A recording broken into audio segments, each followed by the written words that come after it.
How to screenshot with Sony Xperia 10 Mark III phone, Android 11. So the first way is to use the two physical buttons, which is your power button and the volume down button. So that's the power button there, and then your volume down button. You're going to hold those two down together and don't let go until you get the screenshot. So it takes about a second long.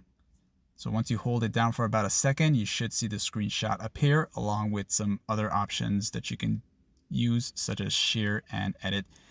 So I'll show you one more time. It's the volume down and the power button. So hold it down together. Don't let go until you see the screenshot. All right, so that's your first way.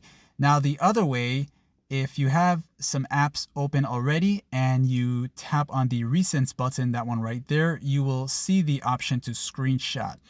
And once you see the screenshot option, and when you tap on that screenshot option, it is going to give you a screenshot of the app that you are currently viewing in recents viewing mode. Okay, so once you see the screenshot option, just tap on it.